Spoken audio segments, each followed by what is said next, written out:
Hello, my name is Justin Brown, and this is Hodgkin's Lymphoma Diary number 4. It's been a couple of weeks since the last one I made, so I figured it was time for an update. And today's actually one of those landmark days. It's the 2-month mark. I'll have chemo in just a couple of hours, and that will be my 4th of 12 scheduled poisonings. And hopefully things go good there. Hopefully all my blood work and everything yesterday came back okay, so I can get this injection and be at the 1/3 of the way done mark. Well, I guess it's been an interesting couple of weeks since I last made a video. You might notice that no more hair at all. Even my goatee is gone. I had a interesting shower about a week and a half ago where I was soaping myself down and washing off, and I went like that, and my entire mustache came off on my fingers. It was equal parts creepy and cool, and that was the end of that. And a day or two later, I was sitting by the pool and freaking out my family by reaching up into my beard chins and just going like this and yanking them out. And then the next day, it was time for the rest of that to come off, and nothing has really grown back. At this point, I just have to shave like maybe once a week just for the couple of little hairs that come in and come out, and that's it. It's kind of cool. I've never really cared for shaving, and to not have to do it as being like, prepubescent teenagers is kind of cool again. And I still have a couple of stragglers on my head that still came to come back. It seems that this front part, the top part of my head, get a couple little stragglers that come in, but the back part and the sides, there's nothing at all. So it's kind of weird how that works out, and I think I've adjusted to the baldness, and everyone around me has at this point, which is good. This video already looks a little weird since I turned the phone sideways. I got lambasted by my friends for having the phone vertical, so now I'm doing this one, and I'm looking at the screen, but I can see that my eyeballs are shifting towards, where the screen is, rather than focusing on where the actual camera is, which was easier to do when it was in vertical. But apparently friends don't let friends take video in vertical, so you're gonna have to deal with my eyes looking all shifty in another way. So how have the last couple weeks have been? It's been a roller coaster. The first 3 chemo treatments that I received, so the first month and a half, the first 2 that I received, I went through the most painful stuff of my entire life, to the point where I was considering giving up all this chemo because the pain was too bad. And I spent way more than enough nights at 3:30, 4 in the morning in the fetal position on my couch crying my eyeballs out because the pain in my stomach was so bad. And for me, the worst side effect is the stomach pain. It's the nerve endings in my stomach that are being killed, and it's basically like a bunch of 4th of July fireworks just kind of exploding all over inside your stomach over and over and over and over and over again, without end for days and days and days. On top of it, then go grab a piccolo Pete and light that and stick it right in the center of your stomach and just let it burn. It's about what I can call that pain. It's worse than the pain of when my appendix went out 15 years ago and I had to crawl the length of my house to get help, which took like 45 minutes to do because I was in so much pain, and this pain is so much worse. However, excuse me, before the last treatment, the 3rd treatment, my oncologist finally came back from vacation. I was able to sit and talk with him and tell him what was going on, and we agreed that we would reduce the dosage of one of the chemos called vinblastine by 25%. So vinblastine, one of the side effects of that is the neuropathy, the nerve ending problems. So we decided we'd reduce that by 25% to see what would happen. On top of it, my wife had gone into a natural food store and was talking to someone there, and they had a family member or a friend who was going through cancer as well, who also had stomach pains, and they came out with a shake, like a not cancer fighting shake, but a stomach protecting shake, to help out. Actually, I'll give the recipe. for anyone who might need it, it's actually really easy. It's nothing that I would really ever have. I've got some food allergies, but when you're faced with days upon end of crying in the fetal position for pain, you will put your allergies aside and deal with the side effects of those versus the side effect of feeling like your guts are melting. So pretty easy shake to make. The secret ingredient is something called glutamine. It's actually this stuff right here. Put some of that inside there, but it's just 6 to 8 ounces of liquid. You can use water or juice or almond milk or prune juice, or I think we've used it all at this point trying to find something. 2/3 of a cup of frozen fruit, small banana, a scoop of whey protein. If you go to the gym or you're weightlifting or anything like I was before I got sick and all this stuff started happening, you probably got some of that lying around. If not, pretty easy to go by and get. Then a tablespoon of glutamine and a tablespoon of flax oil. You get the liquid stuff. And just throw that inside your blender or the NutriBullet thing that we have here. And you're gonna do that for 5 or 6 days, 2 times a day. And I'll be damned if between the shakes and the reduction of the vinblastine, this last chemo treatment has been like night and day. Oh my God, I feel human again. It is pretty unbelievable. The first 6 days of the chemo suck as usual. You know, I got the last chemo round. I got it.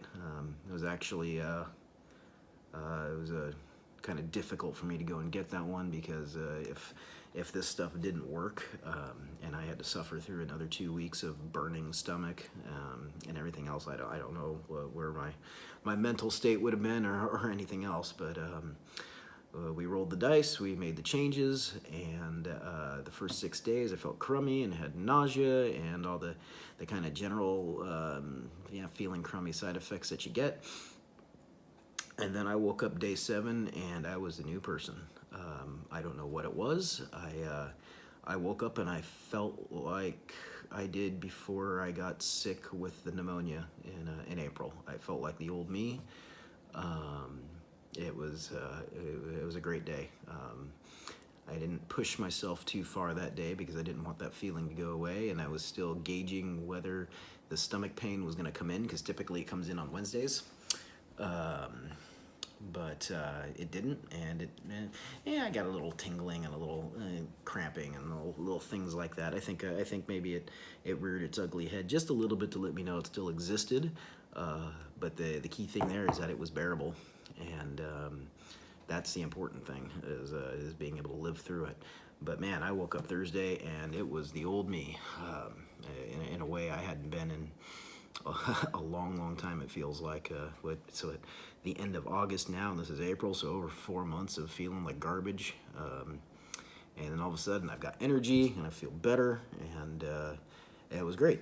So that lasted into Friday, and then I made the mistake of DTM on Friday, which is doing too much, and knocked myself down a peg. One of the things you got to remember going through this process is that you do spend a lot of time being sedentary, laid out in bed, laid out on the couch, in a recliner. You get up, you move around, you do as much as you can, just because your body won't let you do anything else. You know, your mind wants to do one thing. I've got a project right on the other side of this window that I've wanted to do since like February, and I can't do it because I don't have the ability to get it done in a day like I could if I was the old me. And it's not something that can just sit around and wait for you to do 20 minutes a day until it's done. You got to be able to work on things, but you gotta take things really slow, and you gotta understand that once this process is over, it's gonna take you time to reacclimate back into your normal life. They've already told me that I need to go to physical therapy for a little bit once I get the green light and say that I'm cured. It's like 5 days a week of physical therapy, like all day long, just to get you back into normal into normal life. So you can be restructured back into doing things and be monitored so you don't fall out and and just collapse. So yeah, Friday I made the mistake of trying to make dinner for my family, and I chose a meal that everyone likes that takes about 2.5 hours to make, with prep and everything, and that put me out. I got to about an hour and a half into it and lost all my energy and got lightheaded and dizzy, and luckily, you know, you make the meal in two separate ways, or two separate segments, so I was able to kind of take a break, and about the time that I was starting the second one and just enough energy to, you know, pour some sauce on a pan, my wife had come home and saw that I was not well, and took over for me. And that pretty much ruined the rest of Friday and a good chunk of Saturday for me, just because I had overexerted myself. And yeah, lesson learned. But Sunday, I woke up and I felt good again. And the day went well. Oh, I should also mention that I screwed myself on Saturday by being out in the sun for a little while as well. I went to my son's soccer game, and for the first half of it, I sat in direct sunlight, and that zapped me completely, and yeah, that put Saturday out of commission. Don't do that. But woke up Sunday, felt better, had energy, actually went out and tried to avoid doing too much, but did some grocery shopping and stuff like that. Felt good to be out of the house, even though I'm leery of this whole neutropenic stage, especially because between the doctor's office and the insurances and everything, they screwed up this booster shot that I'm supposed to be doing after the chemo. I was getting a new Lasta shot that was giving me some pretty bad side effects, especially the jaw pain and my tongue being on fire, and it's all neurological. It's not, you know, my tongue's not actually on fire, just my brain thinks it is. So they switched me up to something called Neupogen, which instead of taking one time after chemo, you take it for 4 days in a row. So it's 4 injections, 1 per day. And they were supposed to send the stuff home to me. I was supposed to have a special delivery on the weekend, get all this, blah, blah, blah. Ended up going like an entire week without getting a dose because they could not get it right. And ended up having to go into the infusion center to get these things done, but it was all late. So that's why I was kind of wondering how my blood work was going to turn out for today, but I haven't gotten any phone calls saying don't get your chemo. And I have a next oncologist appointment in just a couple hours. So unless he says something there, I guess I'm good to go. But anyway, I was feeling so good on Sunday that I decided that if I woke up and felt good on Monday, I was going to try and go into work for a little while. And I did. I went into work for about 4 hours. First time I had been there in a month for any reason. And I cannot tell you how good it was to see everyone there. It was more than just a feeling of normalcy, more than a feeling of getting back into the groove of things. It was truly wonderful to see all those people there that I work with, people that have been so generous to me and my family during this time, and just being around people that care, and just being back at a job that I love.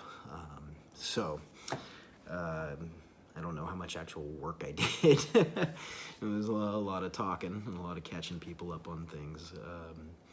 I decided that when I left, that if I felt well enough, I would come back on Tuesday and try and do the same thing for just a couple of hours and acclimate myself a little bit. But leaving there, I was so tired I was almost falling asleep in my car on the way home because, again, pushing myself right to the limit of doing too much and remembering a 2.5 hour dinner fail from just a couple days before and saying I'm going to try and work for 4 hours.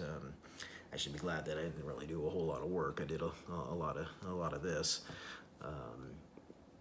instead, which kind of helped. But by the time I was walking out the door, I was pretty tired. And driving home, I was yawning the whole way. And upon getting home, I immediately fell and crashed on my couch, and I was out for 4 or 5 hours. So I can do it, but you know, I'm still paying the price and got to let myself build up the energy again. So was going to try to go into work on Tuesday. However, Monday night did not go so great for me, and I was up pretty much all night long, and so that negated the ability to do anything on Tuesday. Tuesday was just kind of a lie around the house type day. Still feel kind of okay, but very tired. Basically, after when day 7 hit and I woke up and I had all this energy and stuff, the only side effects that are lingering are the feeling of the lymph nodes in my armpits and the ones in my pelvis that have always bugged me. And though it just kind of feels like you're really sore, like, you know, like you hung off the pull-up bar for too long or something. But it's annoying. It's nothing that doesn't, you know, kind of is helped by Tylenol and stuff like that. But it just hasn't gone away. But I figure having those things hurt probably mean that, you know, something's working. So no pain, no gain. Anyway, so that kind of brings us up to where we are. Yesterday was Wednesday, and did a little more running around, made an appearance at my son's scouts, which I haven't done in many months at this point. Yeah, that was it. Now we're into Thursday, and getting ready to go get some more chemo. So, what else are we going to talk about today? I'll tell you, making these things, staring and talking to a camera, the first one was easy because it was kind of a rehash of everything that had been going on and a story to tell. The second one wasn't, you know, it was me shaving my head for 30 minutes.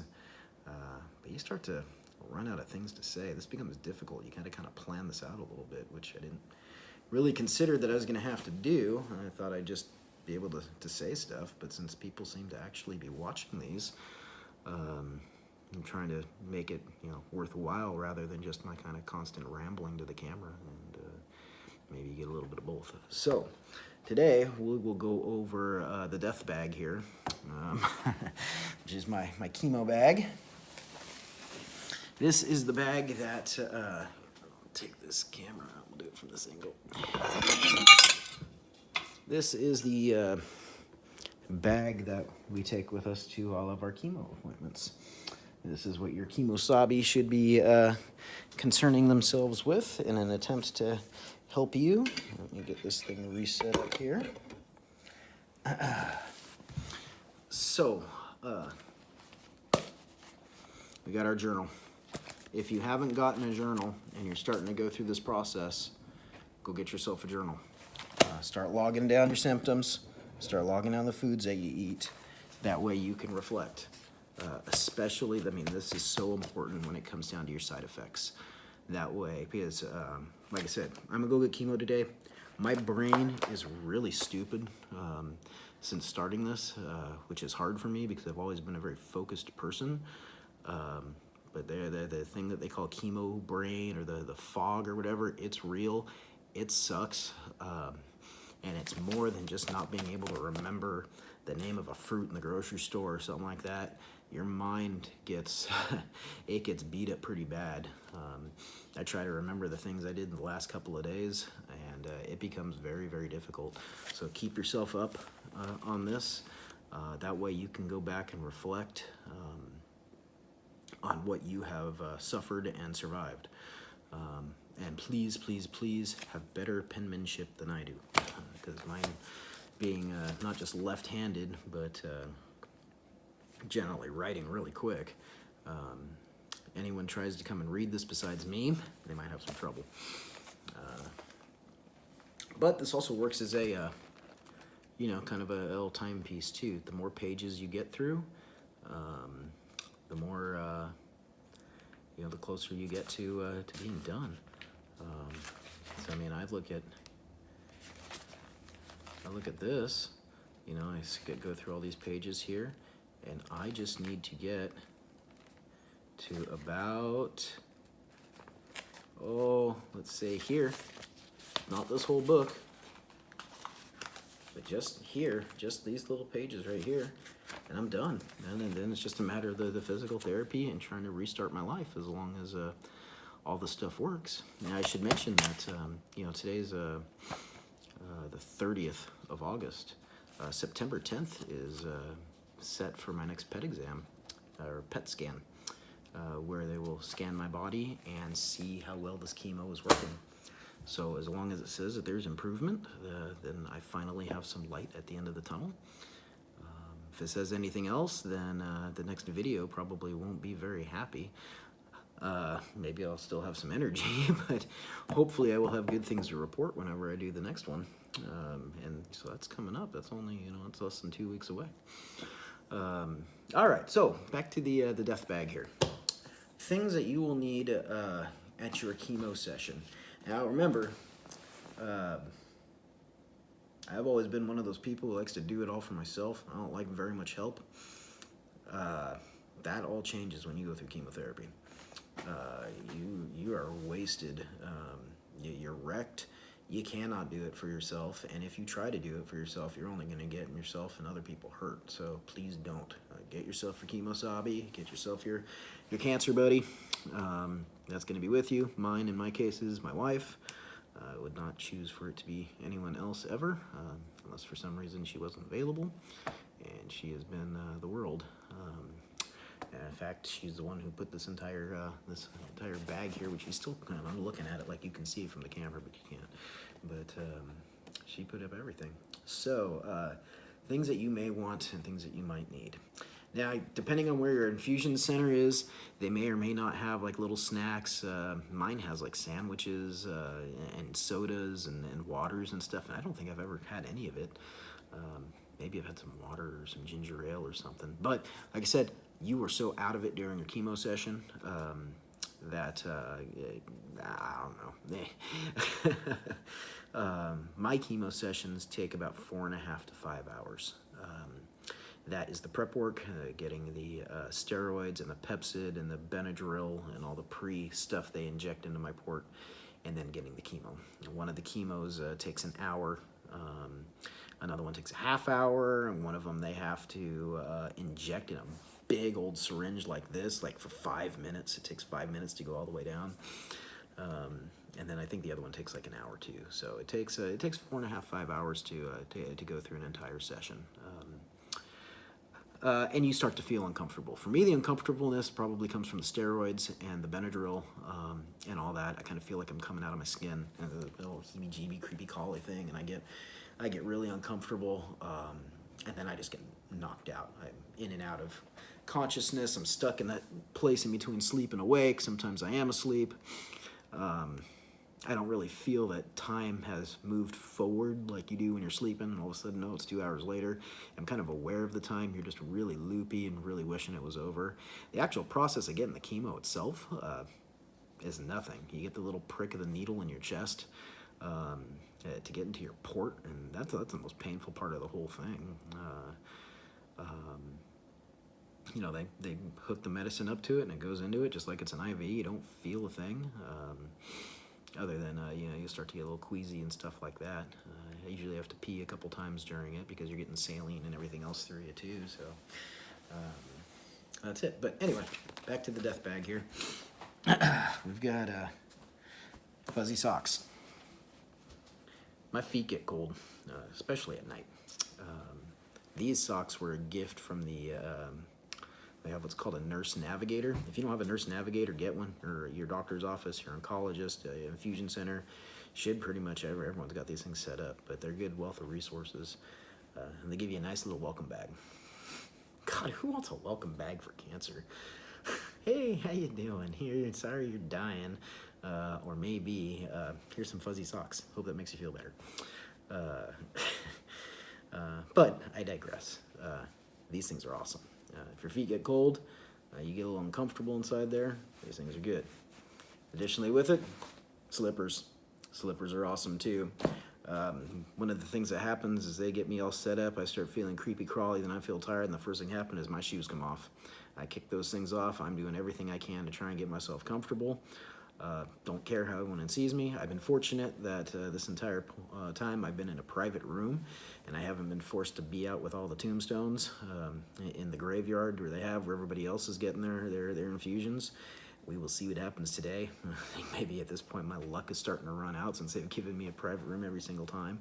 Maybe they're just used to it now. Maybe I'll get lucky and they'll be right this way. But I expect that I will have to be a tombstone today, which I still don't care because my shoes are still coming off. I'm still reclining in that chair, and I'm going to do what I need to do to make myself comfortable. So, slippers. Shoes and slippers. Bottled water, even though they probably have it there too. It's nice to not have to wait on them to go and get you something.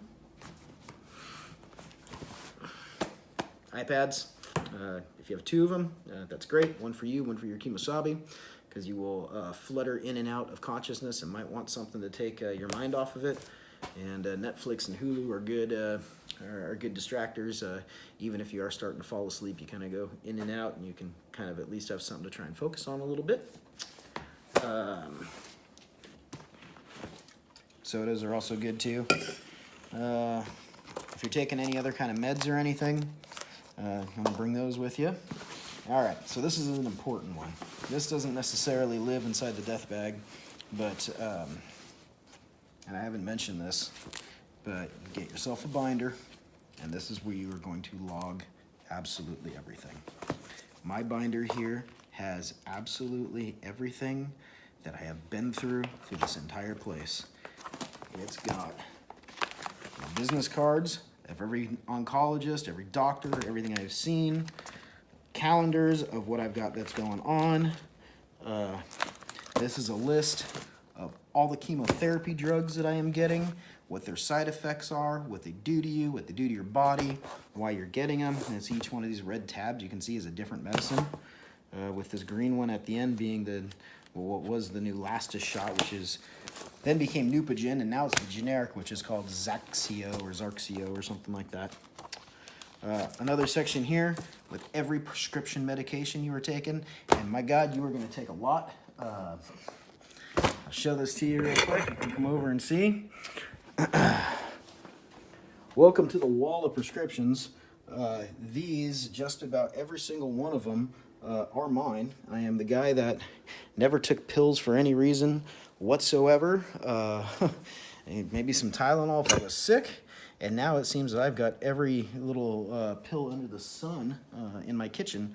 I've got my own little walk-in pharmacy over there. So this is a list of everything that you're taking, why you're taking it, and what to do with it.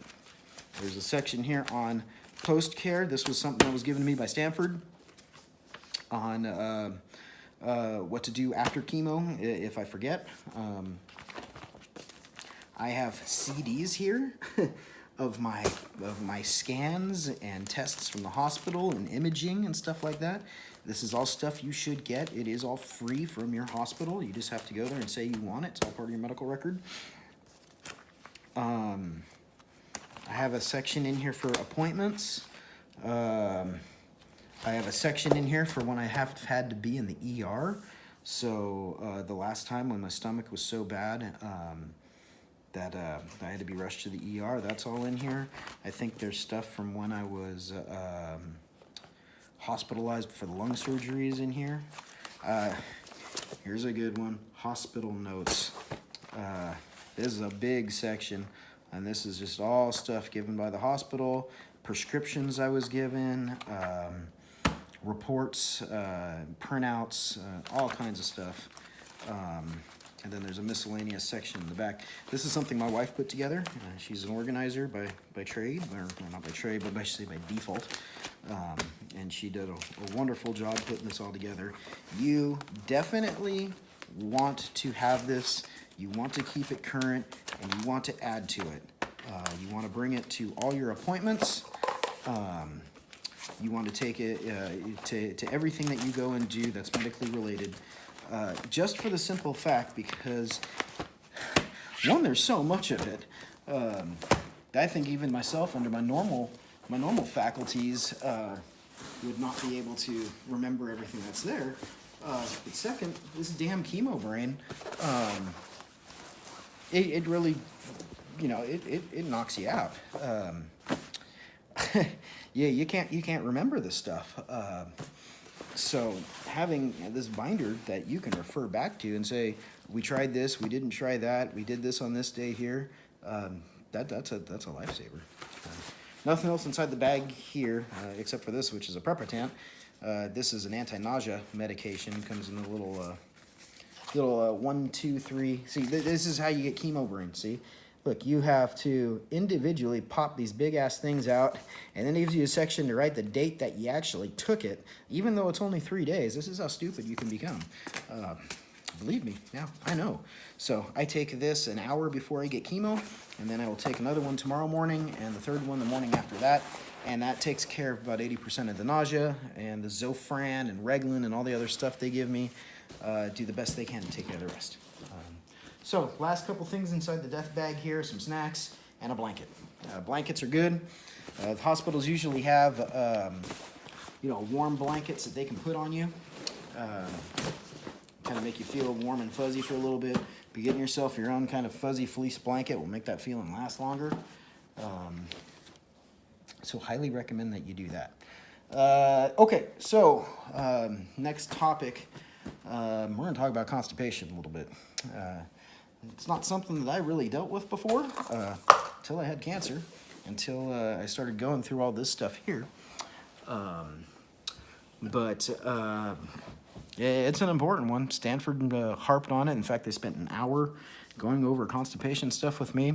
My doctor's office kind of skimmed over it, saying watch out for it, but Stanford really kind of went for broke and making sure it was okay. And I have experienced some of the worst constipation in my life, and to the point where I was taking every kind of laxative and under the sun just to get myself to go because the stomach pain was so bad. And you couple that type of stomach pain versus your guts being liquefied from your nerve endings dying, and not being able to go to the bathroom for 5 days, that's a recipe for a bad time. So, stuff you are going to need to get. Coming from Stanford, I'm sorry, I've been out of the screen for a little bit. Actually, we'll just grab a couple of things to show to the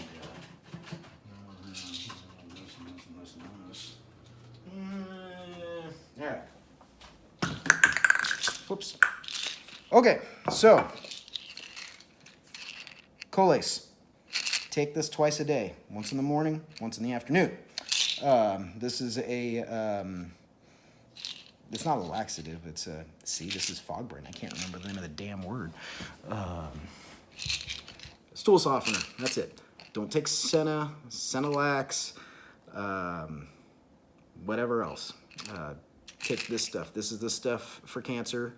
I don't know that it was branded typically for it, but this, as long as everything else goes okay, will be okay. So yeah, get yourself some Colace, one in the morning, one in the evening. Pray that everything else goes well. When that doesn't go well, you get yourself to maybe 2 days and you haven't gone, say hello to Miralax. It's powder. You pour it in a glass of water, you drink it, tastes kind of funky, tastes kind of slippery. That's the best way to do it, but hopefully that takes care of it. Alternatively, you got your milk of magnesia. Get some of this. I haven't used this yet.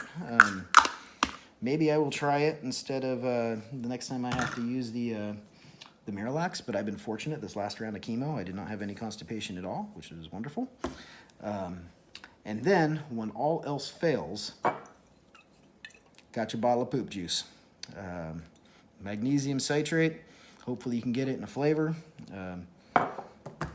It's kind of hard just to drink straight from the bottle. I have done it.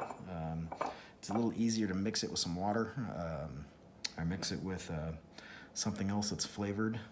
They say try half a bottle. If that doesn't work after a half hour, take another bottle or take the other half. I just take the whole thing.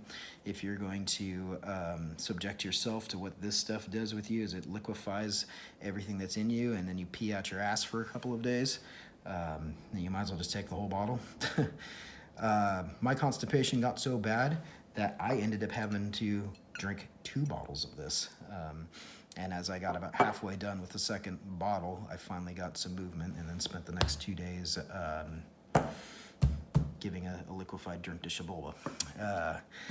So you want to keep this stuff on hand because you don't want to get behind on being regular, because if you get stopped up, you're going to be in a bad way. And you don't want to be too far along before you start getting yourself treated. There is some prescription stuff that you can get as well. I don't have any of that.